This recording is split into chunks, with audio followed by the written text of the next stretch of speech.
За сайн байцгаана хүмүүстээ дараагийн хичээлдээ тавтай морил өмнөх хичээлийн ухаарал Монгол нэг хичээлийн жишээ даалгаврыг бүгдээрээ ажиллаж ирсэн үргэлжлэлийг нь хийх болно.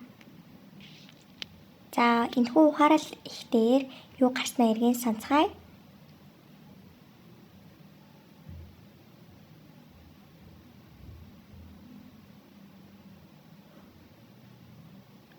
Ялангуяа зохиолын эхлэл болоод төгсгөл хэсгийг сайн ажиллаарай.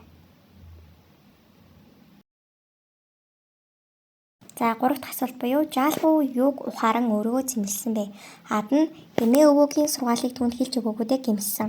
Бид нь гол дойрхон болсондоо өөрийгөө зэмлсэн. Сид нь зуны хөвчлөлтөө өнгөрөөсөндөө гэмссэн. Бид нь хонинд явсандаа гэмссэн. За зөв хариулт бол А буюу эмээ өвөөгийнхөө сургаалыг хэлж өгөөдөө гэмссэн. Энэ болохоор зохиолын төгсгөл хэсэгт гардаг штэ. Одоо хотоос самраа үеэл нэрээд хэлж өгөөгөө бол гэмссэн гэд. За 4 дахь асуулт бол өвөө нь гол ойр буудаг айлуудад яагаад дургүй байдаг вэ? Ад нь гол уснаас айдаг учраас, бид нь ан амьтанд хайртай учраас, сид нь өвөөгийнх голд ойрхон бууж чадаагүй учраас, дид нь гол усаа хайрлан хамгаалдаг учраас. За энэ бол ойлгомжтой нь ди хариулт. Яагаад гэвэл гол горих булаг шанттай, ялангуяа усны их ундрахтай, айлууд ойрхон буудлах, гэрээ барих зэрэг нь бэлэнгартуулах эрсдэлтэй учраас монголчууд эртээр үеэс хэлж ирсэн.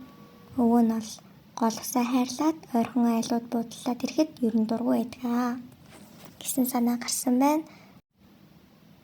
За баярлалаа. Баяртай хүмүүстээ дараагийн хичээлээр уулзцгаая.